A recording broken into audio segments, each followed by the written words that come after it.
Hi everybody, it's Aid here from Dale Skidmore Second Hand Tyres with episode 26 of the boat restoration. When I left you last time I had to leave the boat on the trailer so that I could work on the underside of the car doing the handbrake cable, and that all went well. And now, as you can see, boat's back upside down, and I'm going to strip the woodwork off the bottom here, ready to start finish sanding and priming the hull. And there's a couple of little repairs I'm going to try and do. There's a blister on the transom, which I remember it was going off very quickly because it was a red hot day when I put the coating on the transom, and the mesh I put on there, it didn't stick in one place, a couple of places maybe. There's little blisters come up. Another thing I'd like to do is also, when I take the bilge runners off, is fill those screw holes and drill them just that little bit further back. I found that they catch on the bilge runners rollers on the trailer, and to make things easier I'll just move the screws back and then plane down the front ends so that there's a bit of a ramp, so they should run over the runners or over the rollers rather than catch on them, hopefully. And there's a couple of places on the other side where it needs some filler, but what I'm going to do is do this side and up to just around the back of the keel, because it's a natural division all the way down this side, and then move the boat out and back in nose first and do the other side, treat it as two separate halves. Probably even to doing the top coat. I'll have to just see how I go with that, but I think that probably would be good enough, especially as it's upside down and really you don't see more than, well, above the waterline anyway. So we'll just see how it goes.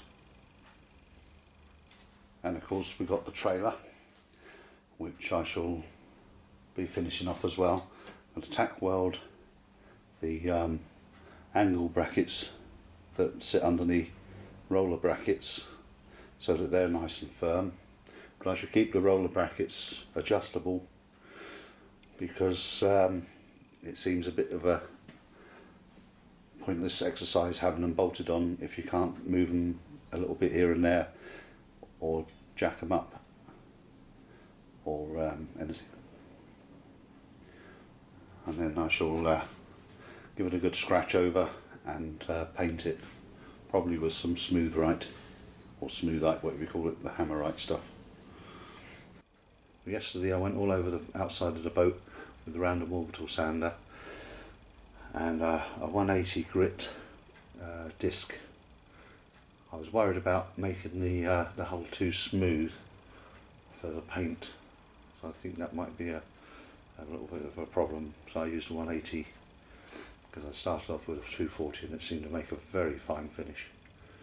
Anyway, I've covered everything in a layer of dust. It doesn't matter what you do, the dust just gets everywhere, the fine stuff. And then I've washed it off with soapy water, and then this morning I've been over it with a rag and nail polish remover, which is acetone, just to clean off any dust that's left.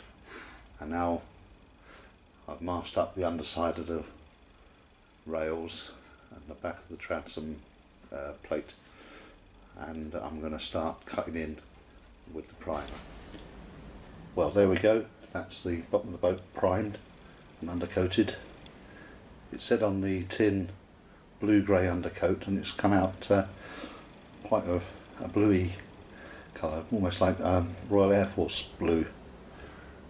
Run around the edges with a cutting in brush and then roll it all over. Didn't take too long to do, and there are the various parts of it to break it up into sections, and that's sort of like a giant leap forward it feels now, because it's a totally different colour than it has been. So I'll let that dry and see whether I think it needs a second coat before I apply the green. Hopefully the fact that it's got a lot of blue in it won't affect the colour of the green, because I want it to be like a British racing green, but I suppose really the undercoat choice was limited to only a couple of colours. I think the other one was red oxide and this one, so we'll have to take pot luck on it. It's going to be alright anyway. Phew.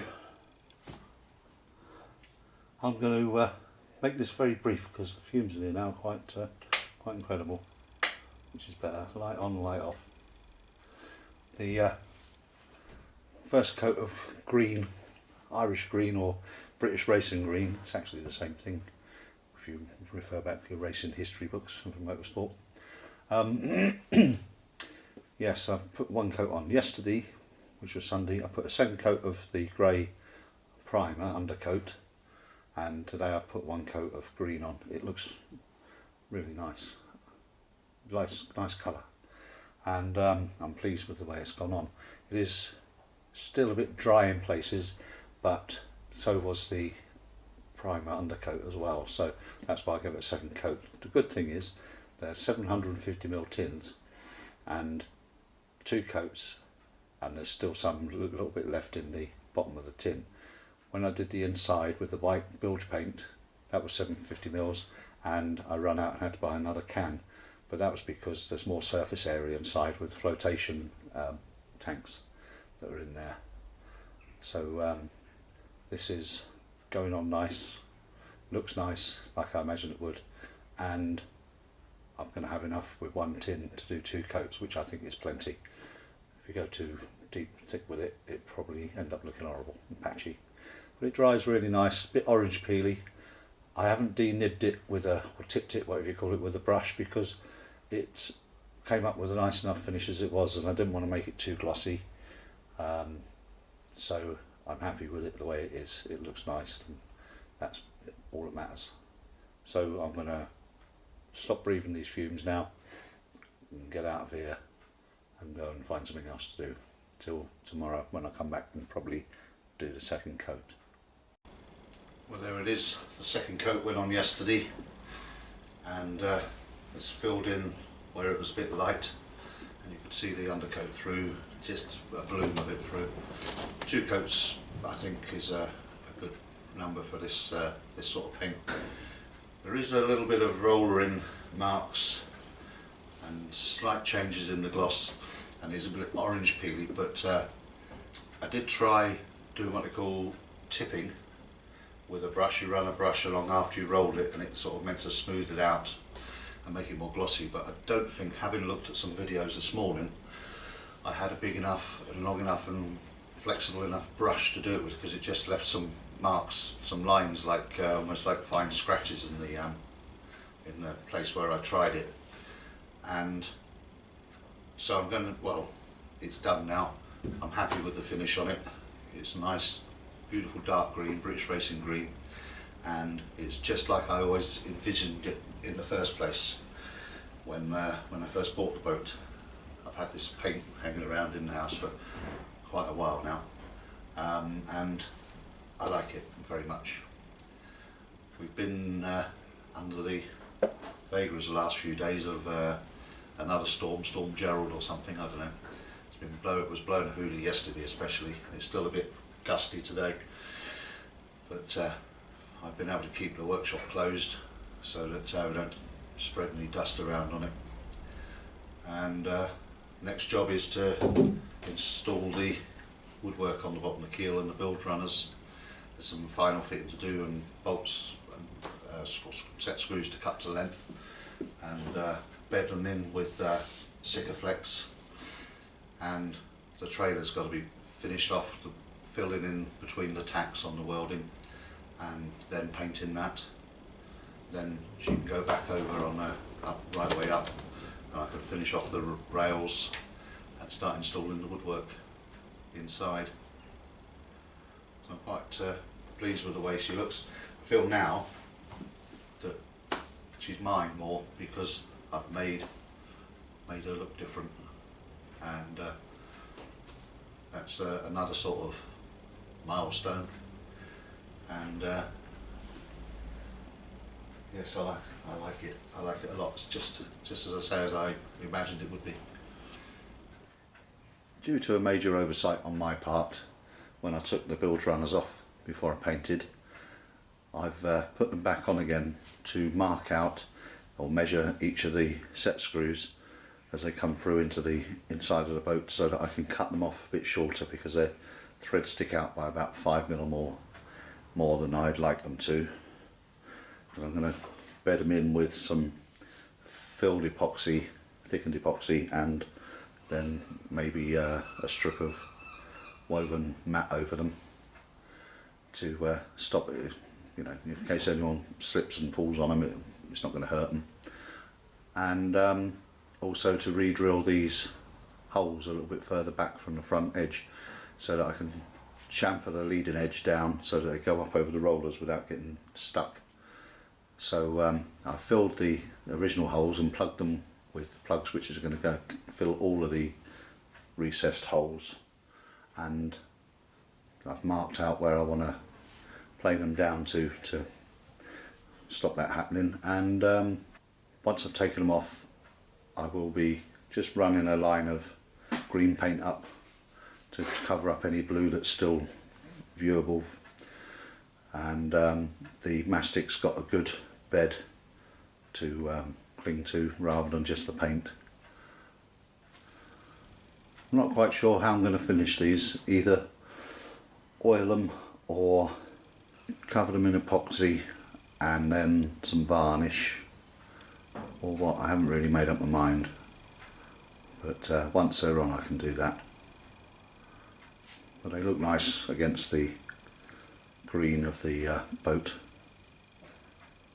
and they're good and sturdy. They're going to last for ages. Time to lock and load. I'm going to smear all the Sikaflex on this face and on the inside face of the bilge runners, and then stick them on.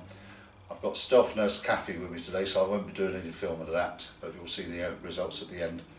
I've got to have her with me because I ground 5mm off the set screws the other day, and rather than waste time running the thread cleaner or a dye up and down the screw thread, I've just polished them off, and they all go on, but just have a bit of screwdriver help with the driving the nuts onto them in the first place. So I'll let you know when it's finished how it looks. The bilge runners were fitted up yesterday, and I put on quite a lot of Sikaflex, and obviously a bit too much, but the squeeze out I sort of scraped off and was able to run onto the second of the runners, so I didn't waste too much. But it does look a bit of a mess because I'm no good at doing that sort of stuff. If I trained as a bathroom fitter, I'd probably have done a decent job of this, but I'd rather have too much on than not enough. It is paintable, so I can touch in along the body where it sort of won't come off, and just colour it in green again and you won't see it. And most of the time it's going to be underwater anyway, so I'd rather it did what it was meant to do and sealed up the woodwork on the bottom than leaked, so more is better.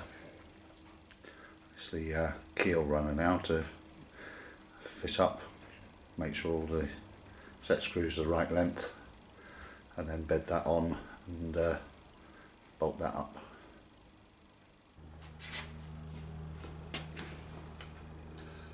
Something occurred to me this morning. When I did this glue up with the Sikaflex, I should have put masking tape along the top of the fiberglass and on the side of the woodwork as well, and maybe I wouldn't have to spend all this time clearing this mess up. Funny what occurs to you when you're not thinking about it.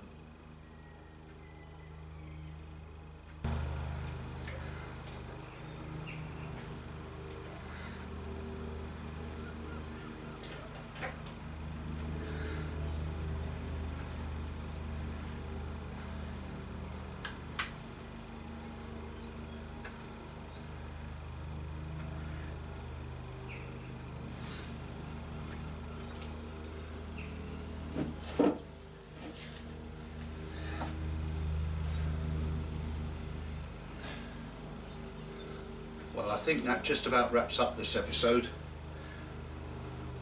I've got some welding to do now on this trailer, which I'll update you on in the next episode, and I should keep cleaning up the glue, and then I've got the holes to plug on the screw, have to cover the screws up, and some touching in with the paint just to make it neater.